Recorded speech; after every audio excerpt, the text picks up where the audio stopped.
Today I read from the book of 1 Kings, the chapter 14. Chapter 13 was about Rehoboam and Jeroboam, and we saw that it was more about Jeroboam and about those two prophets.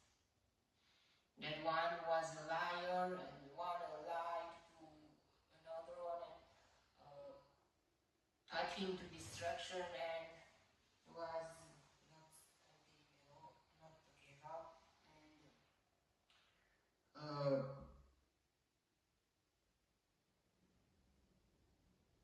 and he felt sorry, but why did he do that kind of thing? Now let's read the chapter 14 to see what's next. At that time, Abiah, son of Jeroboam, became ill, and Jeroboam said to his wife, "Go disguise yourself so you won't be recognized as the wife of Jeroboam. Then go to Shiloh. Ahiah the prophet is there, the one who told me I would be king over these people. Take 10 loaves of bread with you,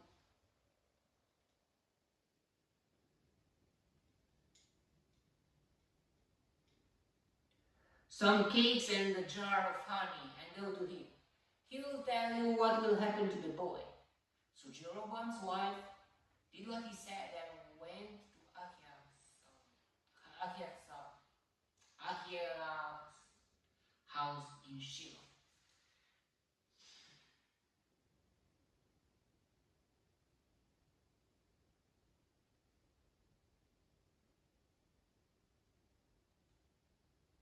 He still had something. He still knew that God can give him answers. And he looked for God, even if Jeroboam was praying to other gods too. And now Ahiah could not see. His sight was gone because of his age.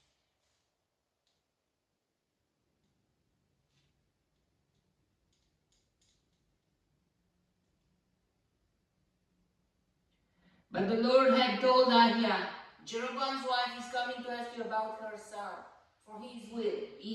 He is ill, and you are to give her such and such an answer. When she arrives, she will pretend to be someone else."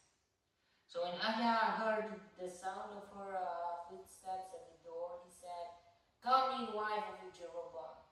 Why this pretense? I have been sent to you with bad news. Go tell Jeroboam that this is what the Lord, the God of Israel, says. I raised you up from among the people and made you a leader over my people Israel. I tore the kingdom away from the house of David and gave it to you, but you have not been like my servant David, which kept my commands and followed me with all his heart, doing only what was right in my eyes. You have done more evil than all who lived before you. You have made for yourself other gods, idols made of metal. You have provoked me to anger and thirst me behind your back." Very interesting. Coming wife of Jeroboam, why this pretense?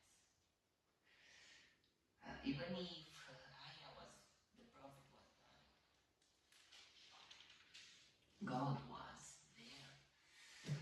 "Because of this, I am going to bring disaster on the house of Jeroboam. I will cut off from Jeroboam every last male in Israel, slave or free.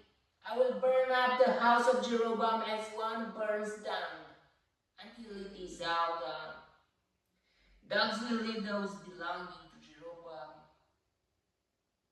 who die in the city, and the birds of the air will feed on those who die in the country. The Lord has spoken. As for you, go back home. When you set foot in your city, the boy will die, and all Israel will mourn for him and bury him. He is the only one belonging to Jeroboam who will be buried, because he is the only one in the house of Jeroboam in whom the Lord, the God of Israel, has found anything good." Wow. in a boy on the mother's womb. God found something good. Something good. A pure soul. Yet, I mean,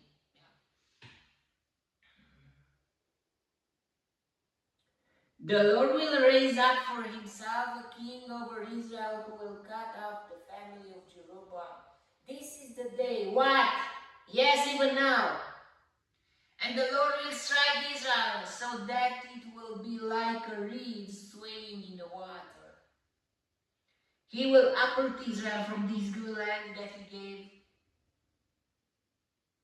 to their forefathers and scatter them beyond the river, because they provoked the Lord to anger by making an Asherah poles. And he will give Israel back because of the sins Jeroboam has committed and has caused Israel to commit. Then Jeroboam's wife got up and left and went to Tirzah. As soon as she stepped over the threshold of the house, the boy died. Yeah, but why? The wife of Jeroboam still went home. I mean, would you go home if you know that as soon as you will arrive home, the boy will die? The child from your womb will die? Yeah, but what could you do? I mean,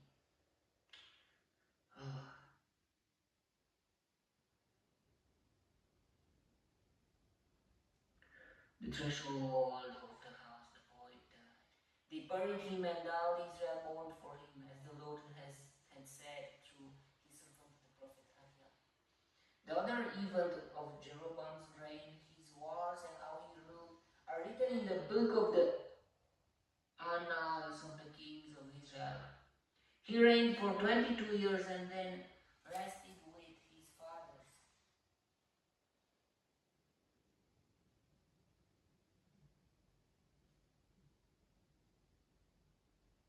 And Nadab his son succeeded him as king. Rehoboam, son of Solomon,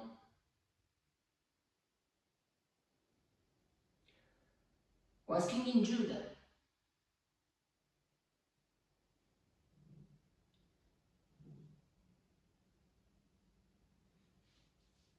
He was 41 years old when he became king, and still was like a child in his thoughts. How could he didn't have that wisdom to know what to do or what to answer to the people? I mean, he lived in his father's house. I don't know. He was 41 years old when he became king, and he reigned 70 years in Jerusalem, the city the Lord has chosen out. Of all the tribes of Israel in which took part his name, his mother's name was Naamah.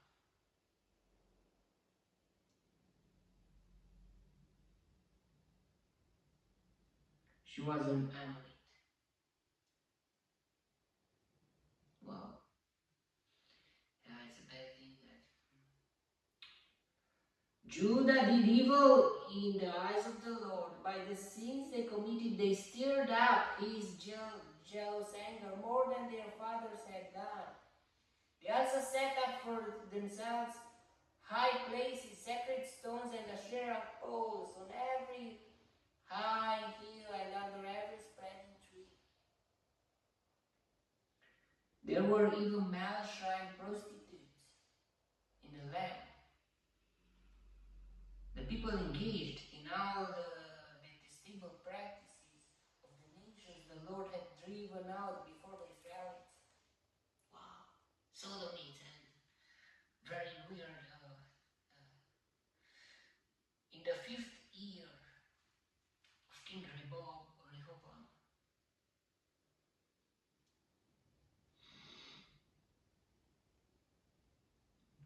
Shishak, king of Egypt, attacked Jerusalem. He carried off the treasures of the temple of the Lord and the treasures of the royal palace. He took everything, including the gold shields that Solomon had made. So King Rehoboam made bronze shields to replace them, and assigned these to the commanders of the guard on duty at the entrance to the royal palace. Whenever the king went to the Lord's temple, the guards bore the shields, and after a war, they returned them to the guard room. Yeah. King of Egypt took everything that Solomon had achieved. As for the one events of Rehoboam's reign, and all he did, are they not written in the book of the annals of the kings of Judah? There was continual warfare between Rehoboam and Jeroboam. And Rehoboam rested with his fathers and was buried with them in the city of David. His mother's name was Naamah, she was an Ammonite, and Abijah his son succeeded him as king.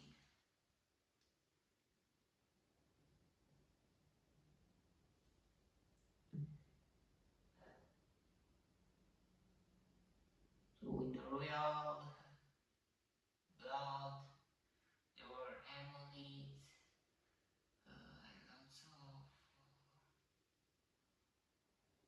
other tribes. They were not just Israelite people.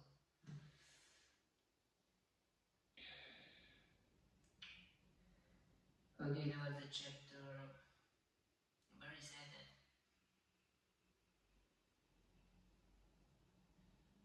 like Solomon is saying in Ecclesiastes or Proverbs that if a man without wisdom will take place to his throne, all he achieved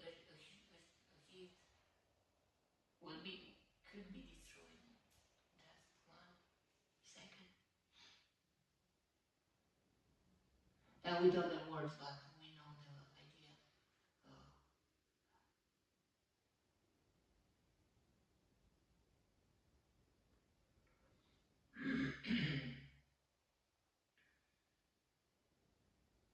Very,